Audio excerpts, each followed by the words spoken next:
밤에도 예배 자리에 나오신 여러분들 주의 이름으로 환영합니다.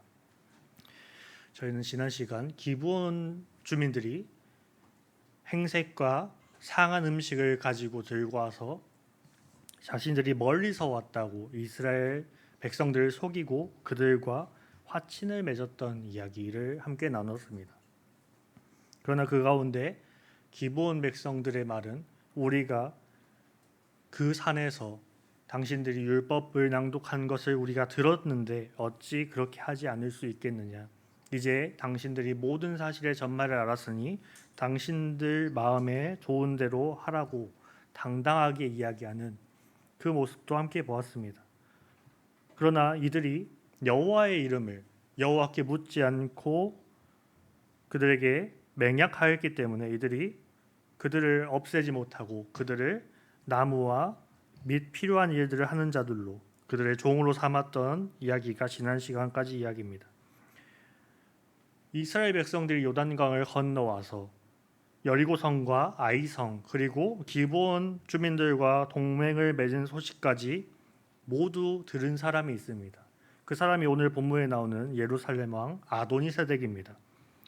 아도니세덱이 이 모든 이야기를 듣고 심히 두려움에 휩싸입니다.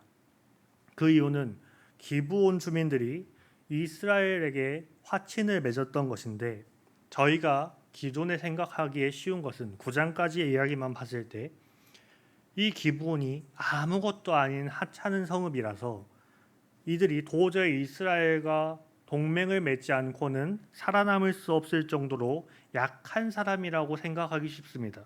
그러나 오늘 본문은 기브온이 왕도라고 불릴 만한 큰 성이라고 이야기합니다. 이는 기브온 성이 단순히 그 지역에 있는 한 주민으로서 한 성으로서만 국한되는 것이 아니라 그 성이 그 주변 지역에까지 영향력을 미칠 정도로 기브온이라는 그 성이 막강했음을 나타내고 있는 것입니다. 기브온 성은 기브온 성 하나로만 그치지 않고 그 지역에 있는 모든 지역을 관할하며 마치 주변 지역에서 수도와 같은 역할을 감당했다라는 것입니다. 또한 성경이 기록하고 있기를 기브온 성이 아이 성보다 크고 그곳 가운데에 있는 주민들이 강하다라고 성경은 평가하고 있습니다. 그러니까 기브온은 저희가 9장까지 생각했던 이미지, 그들이 너무나도 약해서 도저히 이스라엘에 자기들의 목숨을 구걸하지 않고는 살아갈 수 없는 사람들이었다라고 생각하기에는 무리가 있다라는 것이 10장 본문에 나옵니다. 그런 그들이 이스라엘 편에 섰습니다. 그 이야기를 예루살렘 왕 아도니세덱이 듣고 내 성의 왕에게 사람을 보냅니다. 그들에게 도움을 요청하는 거죠. 이 내 성에게 사람을 보내서 무엇을 이야기하냐면 기브온이 우리에게서 변절하였다. 그가 이스라엘 편에 섰다. 우리가 5성이 연합하여 기브온 성을 쳐서 없애자라고 이야기하는 겁니다. 여기서 기브온 성의 대략적인 규모가 나오게 됩니다. 이 5성이 연합하여서 가야만 기브온을 이길 수 있을 정도다라고 자기들 스스로도 평가하는 것입니다. 이들 중에 그 누가 빠진다면 도저히 기브온을 칠 수 없을 정도로 기브온이 힘이 강한 성이라는 것입니다. 그리고 이 5성이 가면 확실히 이길 수 있을 정도의 규모였음을 저희는 알 수 있습니다. 이에 이 5성의 왕들이 동맹을 맺습니다. 그들이 기브온 앞에 이르러 기브온과 대적하였다라고 성경이 기록하고 있습니다. 이전에도 말씀드렸듯이 이때 당시의 공성전은 성을 포위하고 그 성을 말려 죽이는 방법을 주로 선택하였습니다. 기브온 성을 5개의 성의 군사가 와서 둘러싼 것입니다. 도저히 나갈 방법이 없는 그런 상황 가운데서 성경에서 기록되어 있는 바로는 5왕의 군대를 보고 이 기브온의 성의 사람들이 길갈에 있는 여호수아에게 사람을 보내었다라고 기록하고 있습니다. 그렇게 포위되는 와중 가운데서 무사히 어떠한 인물이 이스라엘에게 당도한 것입니다. 그래서 그에게 가서 우리가 당신과 동맹을 맺지 않았느냐? 우리가 지금 5왕의 군대가 포위하고 우리를 치려하는 이 가운데 있으니 우리를 구하러 와달라라고 이야기하는 것입니다. 이에 하나님께서 여호수아를 부르십니다. 그들을 내 손에 넘겨주었으니 너를 이길 자가 없을 것이라고 말씀하시고 여호수아가 군대를 모아서 길갈에서 기브온에 진치고 있는 연합군에게 이릅니다. 하나님께서 그들을 이스라엘 손에 넘기심으로 그들을 칠 때에 그들이 도망하여 비탈길을 내려 도망하는데 이때 하나님께서 우박덩이를 내려서 그들을 치심으로 성경이 기록하고 있기를 이스라엘 칼에 당한 자보다 하나님의 우박에 당한 자가 더욱 많다라고 기록하고 있습니다. 그러나 사건은 여기서 끝나지 않고 오늘 본문에서 읽진 않았지만 해가 저물어 가기 시작합니다. 오늘 본문에 나와 있듯이 이들은 아모리 산지에 거주하고 있는 연합군들입니다. 해가 지고 나면 이들 더 이상 쫓을 수 없습니다.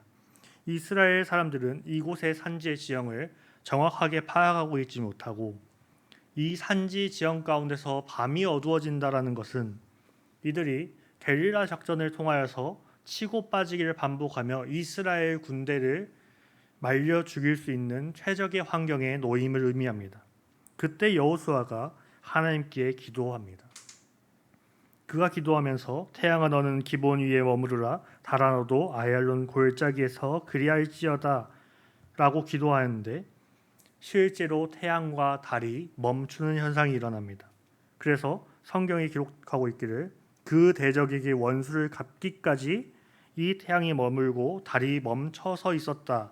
그리고 전쟁에서 승리한 뒤 여호수아가 온 이스라엘과 함께 길갈로 돌아왔다라고 기록하고 있는 것이 오늘의 사건입니다. 이 본문에서 우리는 3가지를 확인할 수 있습니다. 첫 번째는 하나님께서는 말씀을 듣는 자들을 버려두지 않으심을 알 수 있습니다. 오늘 7절에 여호수아가 모든 군사와 용사와 더불어 길갈에서 올라가니라 라고 기록하고 있는데 이렇게만 보면 여호수아가 기브온을 구한 것으로 여호수아가 모든 군대를 이끌고 길갈에서 올라가서 기브온을 구해낸 것으로만 생각하기 쉽습니다. 그러나 8절에 우리가 기록하고 있는 것은 여호와께서 여호수아에게 이르시되 그들을 두려워하지 말라 내가 그들을 내 손에 넘겨주었으니 그들 중에 한 사람도 너를 당할 자가 없으리라 하신지라 라고 기록되고 있는 것이 사실입니다. 저희가 통상적으로 생각하기엔 7절이 먼저 되고 8절이 이후의 순서로 생각하기 쉬우나 성경은 중요한 내용을 뒤에 기록하는 경우들이 덜어 있습니다. 그러니까 여호수아가 모든 군사와 용사를 모아서 올라가는데 하나님께서 여호수아를 불러서 내가 적들을 내 손에 넘겼으니 너는 올라가서 그들을 치라라고 이야기하신 것이 아니라 동맹인 기브온이 우리를 살려달라고 요청한 그 상황 가운데 하나님께서 여호수아를 불러 너는 두려워하지 말고 올라가서 기브온 백성들을 구하라 라는 이야기를 듣고 여호수아가 올라갔다라고 보는 것이 더욱 정확할 것입니다. 그 이유는 9절에서 다시 한번 나옵니다. 여호수아가 길갈에서 밤새도록 올라가 갑자기 그들에게 이르렀다라고 기록하고 있는데 기브온이 길갈보다 높은 고도에 있습니다. 그들이 거의 등반을 해야 하는 상황 가운데 있습니다. 그들이 엄청 먼 거리를 가야 하는데 제가 찾아보니까 약 24km 정도를 가야 하더라고요. 거리상으로 24km를 그들은 올라타야만 하는 상황 가운데 놓여 있었습니다. 그리고 여호수아가 기브온을 꼭 구해줘야만 하는 명확한 이유가 사실 존재하지 않습니다. 왜냐하면 이스라엘은 기브온 주민들과 동맹을 맺고 그들에게 하나님의 일을 시키기 전에도 아무 문제 없던 백성들이었습니다. 그러니까 기브온이 그들을 구해줘야 할 명백한 이유가 없다라는 것입니다. 더 나아가 그들이 동맹을 맺었던 사안을 볼 때 그들이 여호수아와 이스라엘을 속이고 동맹을 맺었습니다. 그거에 대한 하나님의 징계로 볼 수 있는 부분입니다. 너희가 우리를 속여서 동맹을 맺었지 않느냐. 그러니 우리가 꼭 도와줘야 될 의무는 없다라고 할 수 있는 상황 가운데 있는 것입니다. 그러나 오늘 중요한 건 8절에서 하나님이 여호수아를 불러 그들에게 가라고 명령하신 이 내용입니다.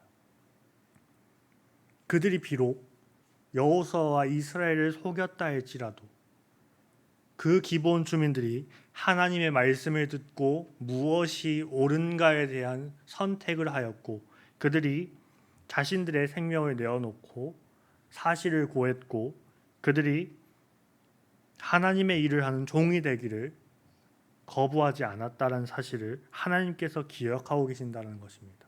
또한 여호수아와 이스라엘의 장로들이 하나님께 묻지 않고 하나님의 이름으로 약속을 맺고 화친을 맺었다 할지라도 그 책임 또한 하나님께서 지시겠다라는 사실을 오늘 하나님께서 명확하게 나타내신다라는 것입니다. 하나님께서는 말씀을 듣는 자들 그리고 말씀에 들음으로 순종하는 자들을 결코 버려두지 않으십니다. 하나님께서는 복음을 받아든 자들을 결코 그들이 잘못되도록 내버려두지 않으심을 기억하시기 바랍니다. 하나님께서는 그들이 어떠한 죄악 가운데 있다 할지라도 그들이 하나님의 말씀을 듣고 그 말씀대로 살아가기를 힘쓰는 자들을 결코 내버려두지 않으십니다. 오히려 그들을 위해서 일하시는 분이 하나님이심을 기억하시기 바랍니다. 두 번째는 하나님이 구원하신다라는 것입니다. 앞서도 말씀드렸듯이 하나님께서 여호수아에게 가라고 명령하십니다. 하나님이 여호수아가 묻기 전에 가라고 이야기하십니다. 여호수아는 조금 머뭇거렸을 수도 있습니다. 그들을 돕기 위해서 치러야 할 피해가 너무나도 막심하기 때문입니다. 5 왕이 연합을 맺어서 기브온을 치러 와 있는 상황입니다. 기브온은 성문을 잠그고 그 안에 있는 상황 가운데 이제 이스라엘이 그 기브온에 도착한다면 성 밖에서 성을 둘러싸고 있는 연합군과 꼼짝없이 싸워야 할 판입니다. 그런 그들을 하나님이 내가 그들을 내 손에 넘겨주었고 너를 대적할 자가 하나도 없을 것이라고 말씀하시면서 여호수아에게 힘과 능력을 더하여 주십니다. 그래서 그들이 하나님의 이름으로 기브온을 구하기 위해 싸웁니다. 그 전쟁 가운데 그들이 갑자기 나타났을 때 그들이 그 수많은 산지를 올라 숨이 벅찬 가운데서도 하나님의 약속을 믿고 그들이 기브온을 구하기 위해서 이 5 왕의 연합군을 치기 위해서 올라왔을 때 10절에 이렇게 기록되어 있습니다. 여호와께서 그들을 이스라엘 앞에서 패하게 하심으로 라고 기록하고 있습니다. 이스라엘 백성들이 그들을 쳤다, 그들을 이겨내었다라고 하지 않고 여호와께서 그들을 이스라엘 앞에서 패하게 하심으로라고 기록하고 있습니다. 하나님께서 그들을 이스라엘 손에 내어주셨다는 사실을 성경은 명확하게 기록하고 있는 것입니다. 그렇게 전쟁의 승기가 기울었습니다. 11절에 와서 그들이 이스라엘 앞에서 도망하여 베토론의 비탈에서 내려갈 때에 여호와께서 하늘에서 큰 우박덩이를 아세가에 이르기까지 내리시매 그들이 죽었으니 이스라엘 자손의 칼에 죽은 자보다 우박에 죽은 자가 더욱 많았더라라고 기록하고 있습니다. 하나님께서 이스라엘 백성들 올라가라 하실 때 그들의 머릿속에서 그들은 이스라엘의 피해를 감수하고라도 하나님의 말씀에 순종하여 올라갔습니다. 그러나 그들 가운데 하나님이 연합군에게 두려움을 심어 주었고 그들 도망할 때 이제 그들을 쫓아가야만 하는 상황 가운데서 이스라엘 백성들이 쫓아 그들을 죽이는 것이 아니라 하나님께서 친히 그들을 쫓아 그들에게 우박을 내리심으로 그들을 죽인 자가 더욱 많았다라고 그 하나님의 손에 죽은 자가 훨씬 많았다라고 성경이 기록하고 있습니다. 또한 이제 해가 지니까 이제 여호수아가 기도를 하기 시작합니다. 그때 하나님이 태양을 멈추고 달을 멈추게 하십니다. 그게 언제까지냐를 성경이 명확하게 기록하고 있는데, 성경에 기록되어 있는 내용은 이렇습니다. 백성이 그 대적에게 원수를 갚기까지 하였느니라. 기브온 백성들을 구해내기까지 하였느니라라고 하지 않고 이스라엘 백성이 그 대적 다섯 연합군에게 원수를 갚기까지 하였다라고 성경은 기록하고 있습니다. 하나님께서 중요한 백성들은 기브온은 사실 아닙니다. 이스라엘이 훨씬 중요합니다.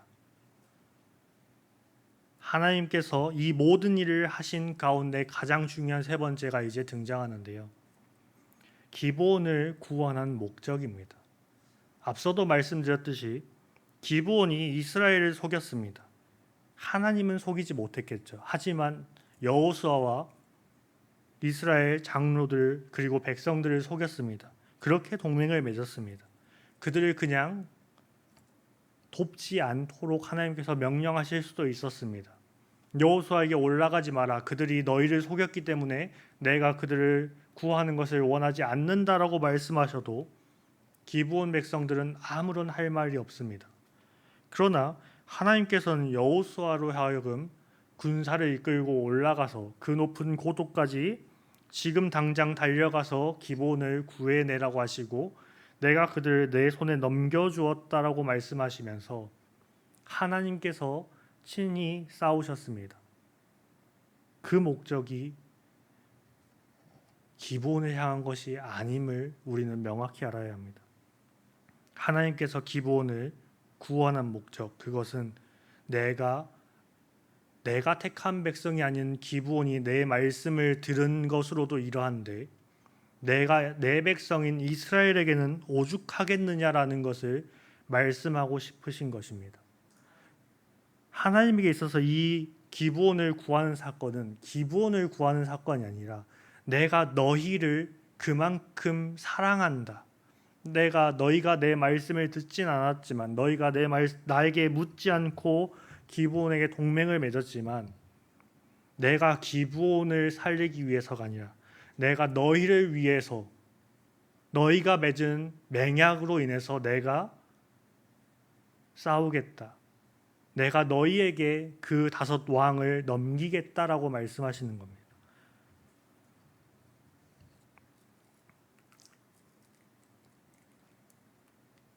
오늘 8절에 하나님께서 여호수아를 부를 때의 말씀입니다. 그들을 두려워하지 말라. 여호수아 입장에서는 그들이 두려울 수밖에 없습니다. 그러나 하나님께서 말씀하십니다. 내가 그들을 내 손에 넘겨주었으니 그들 중에서 한 사람도 너를 당할 자 없으리라 하신지라 라고 기록되어 있습니다. 하나님의 포커스는 기브온이 아니라 여호수아와 이스라엘에게 맞춰져 있었다는 사실입니다. 내가 그들을 내 손에 넘겨주었다. 기브온은 단 한 번도 등장하지 않습니다. 이 사건의 위기에 처한 사람들은 기브온이지만 하나님의 목적은 명확하게 이스라엘을 향해 있었다는 사실을 우리는 보아야 합니다. 또한 14절에 이르러서 여호와께서 사람의 목소리를 들으신 이 같은 날은 전에도 없었고 후에도 없었나니 이는 여호와께서 이스라엘을 위하여 싸우셨음이니라 라고 기록하고 있습니다. 너무나도 성경이 명확하게 기록하고 있는 사실입니다.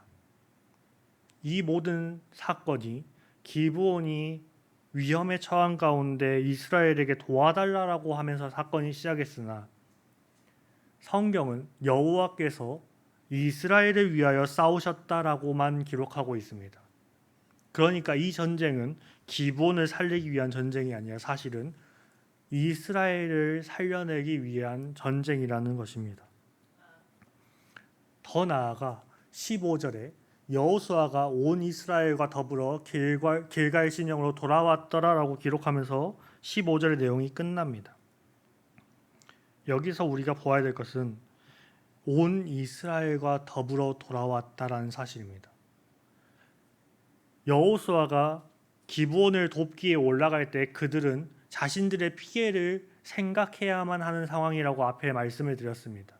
그러나 오늘 본문에서 여호수아가 온 이스라엘과 더불어서 길갈 진영으로 돌아왔다라고 기록하는 것은 그들의 피해가 아예 없었다라고 보기 어려운 상황 가운데 있었지만 하나님께서 그들과 함께 싸우시고 그들 앞에서 싸우심으로 그들이 기브온을 구하는 것으로 끝나지 않고 무사히 자신들의 땅으로 자신들의 베이스 캠프로 돌아왔다라는 사실을 성경은 기록하고 있다라는 것입니다.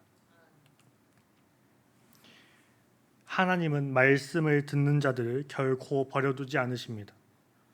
이스라엘이 기브온을 구한 것이 아니라 하나님께서 기브온을 구하신 것입니다.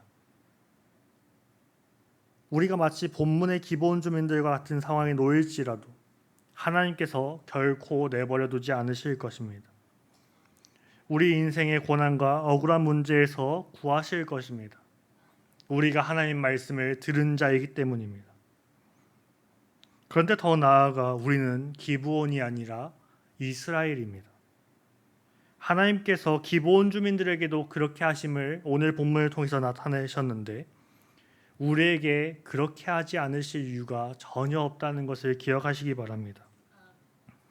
우리는 하나님의 능력과 방법을 신뢰해야만 합니다.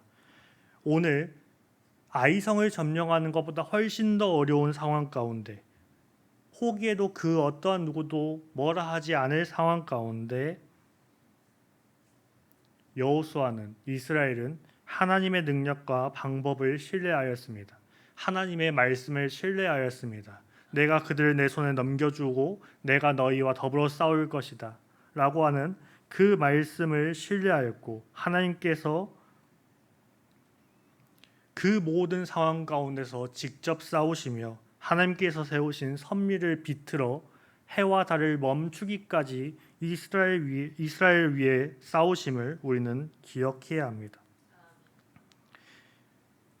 오늘 본문에서 이스라엘은 하나님의 구원 소식을 전하는 자들입니다. 그들이 기브온에 당도하는 이 사건이 하나님께서 이스라엘 우리를 통하여 너희 기브온을 구하라 하셨다. 기브온 곧 하나님의 말씀을 들은 자들을 살리라 하셨다라고 하며 그들이 올라온 것입니다. 그러니까 오늘 본문에서 이스라엘은 하나님의 구원 소식을 전하는 자들입니다. 기브온을 살리시는 것은 하나님의 능력이었습니다. 주일이 얼마 남지 않았습니다. 인간의 어떠한 상황과 환경에 놓여 있다 할지라도 하나님이 구원하기로 작정하신 이들을 위해서 하나님은 우리의 기도를 들으시고 모든 수단을 사용해서라도 그들을 구해내실 것입니다.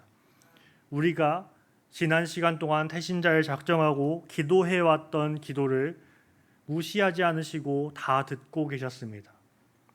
사단은 당일 모든 상황과 수단과 어떠한 어려움을 동원해서 그들을 막으려 할 것입니다. 그러나 하나님께서 일하심은 그 사단의 술수를 뛰어넘어 하나님께서 하나님의 능력으로 하나님이 앞장서서 심지어 자신이 정한 섭리를 비틀기까지 하셔서라도 하나님이 구하기 원하시는 영혼들을 구해내실 것입니다. 하나님은 사랑의 하나님이시기 때문입니다. 하나님의 일하심은 하나님의 시간에 하나님의 능력으로 되는 것임을 신뢰하시기 바랍니다. 그 하나님의 약속과 일하심을 믿고 담대히 오늘 살아내고 복음을 전하는 자들, 구원 소식을 전하는 자들로 살아가는 우리 모두가 되기를 소원합니다.